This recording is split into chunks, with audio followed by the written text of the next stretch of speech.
Bonjour à tous et bienvenue sur Radio TDAH, la radio pour mieux comprendre le TDAH en 3 minutes par jour. Aujourd'hui, je vais vous parler d'une étude de Duhani et collaborateurs publiée en 2022 portant sur les liens entre l'environnement routier, l'agressivité au volant et le TDAH. En effet, les comportements agressifs au volant constituent un risque sérieux pour la sécurité publique dans le monde entier. La conduite agressive est décrite comme un comportement socialement dysfonctionnel, marqué par des manœuvres de conduite dangereuses qui constituent un risque pour la sécurité du conducteur et des autres personnes sur la route.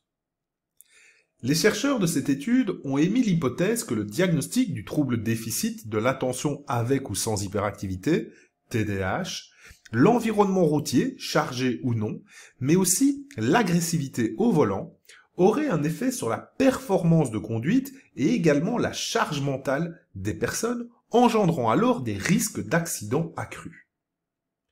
Pour évaluer cela, 67 conducteurs ayant déjà une expérience de la conduite ont participé à cette étude.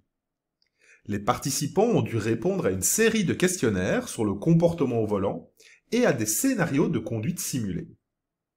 En outre, un électrocardiogramme a été utilisé pour recueillir les scores de variabilité de la fréquence cardiaque comme mesure de la charge mentale. Les résultats de cette étude indiquent que l'environnement routier, chargé ou non, et l'agressivité au volant ont un effet significatif sur la performance générale des participants.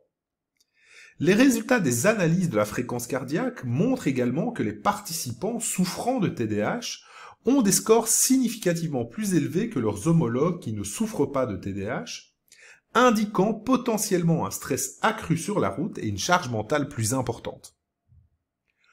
Pour la recherche, ces résultats soulignent l'utilité de la mesure de la fréquence cardiaque pour évaluer la charge mentale chez des conducteurs souffrant de TDAH. D'un point de vue clinique, ces données mettent en évidence que le TDAH reste un facteur de risque important pour les accidents de la route, et que nous devons en informer à la fois les instances publiques afin de travailler sur un bon système de prévention, mais aussi et surtout les patients afin de pouvoir travailler avec eux sur ces potentielles difficultés. En effet, la prise de conscience de particularités liées au TDAH et du risque engendré sur la route est important pour le patient.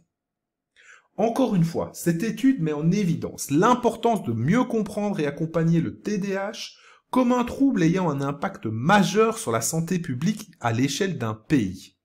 Il est donc nécessaire de travailler ensemble à sa reconnaissance, mais également à son accompagnement.